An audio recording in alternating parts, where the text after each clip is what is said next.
The Rise and Fall of Kirk Van Houten, a story of music and pogs. Kirk Van Houten was a man no one believed in. Divorced, unemployed, and perpetually overshadowed by his ex-wife Luann.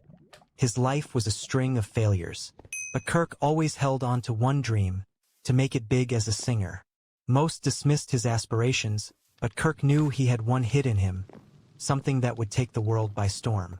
It all began on a quiet Tuesday night at Moe's Tavern. The regulars were 3 drinks in, and Moe had set up his old karaoke machine to liven the place up. Nobody was paying attention when Kirk stepped onto the makeshift stage, clutching a microphone in one hand and his self-recorded cassette, "Can I Borrow a Feeling?" in the other.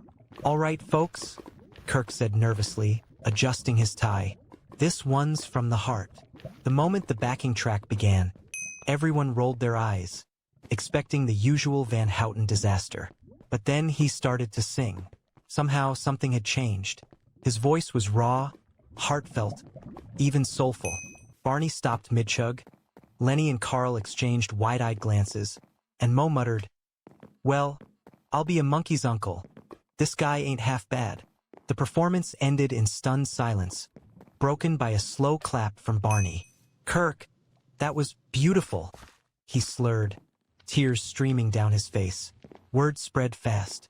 Within weeks, Kirk's song was uploaded to the internet, without his permission, of course, and it went viral. The irony, the sadness, the oddly catchy tune. It struck a chord with people. Soon, Kirk was invited to perform on local TV, then regional news shows. Before long, a record producer from Capital City spotted his performance and signed him to a deal. Kirk's meteoric rise. By the end of the year, Kirk Van Houten was a household name. His debut album, Songs for the Single Dad, hit the top of the charts. Hits like Can I Borrow a Feeling? I Sleep on a Couch and Custody Blues became anthems for the underdogs of the world. Critics called him the voice of middle-aged sadness, and fans couldn't get enough. Kirk finally had it all.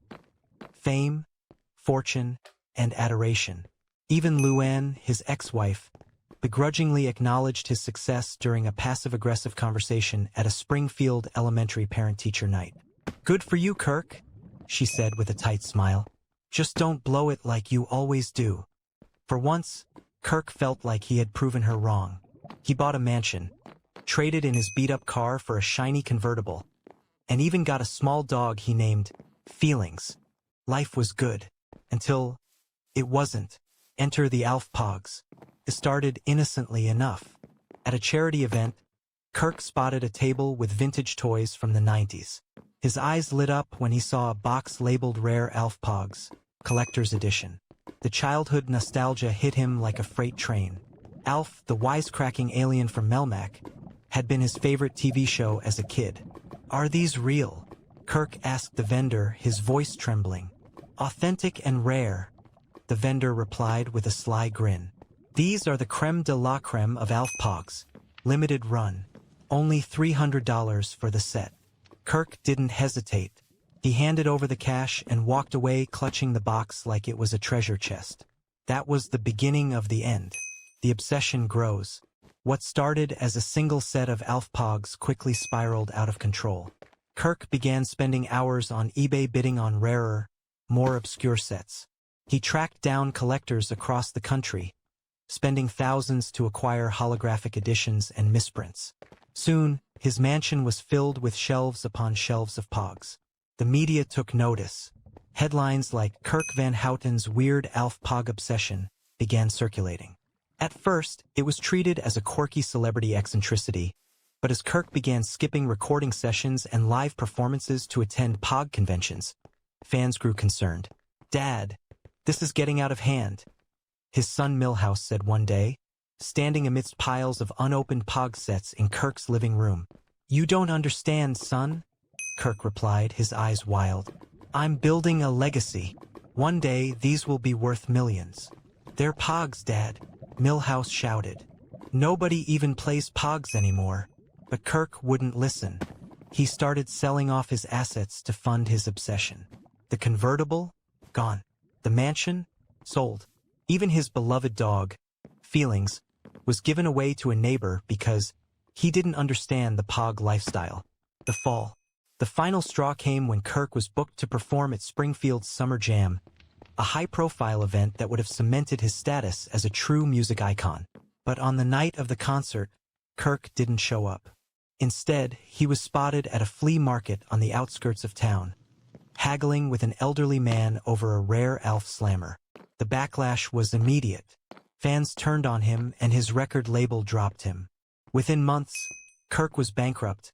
His Pog collection scattered after he was forced to auction it off to pay his debts. The final indignity came when Lewin filed for full custody of Milhouse, citing Kirk's irresponsible obsession with alien-based collectible discs. Once again, Kirk found himself alone, penniless, and living on a couch. One night, while flipping through TV channels, he saw a rerun of his viral karaoke performance at Moe's. He stared at the screen, tears welling up in his eyes. "I had it all," he whispered, "and I lost it for Pogs." The moral of the story: Kirk Van Houten's rise and fall became a cautionary tale. The world moved on, but somewhere in Springfield, Kirk still dreams of a comeback. He sits in his apartment, surrounded by the few Alf Pogs he managed to keep, strumming his guitar and writing a new song, "Don't Slam My Heart." Will the world give Kirk Van Houten a second chance? Probably not. But for Kirk, hope is the one thing even Pogs can't take away.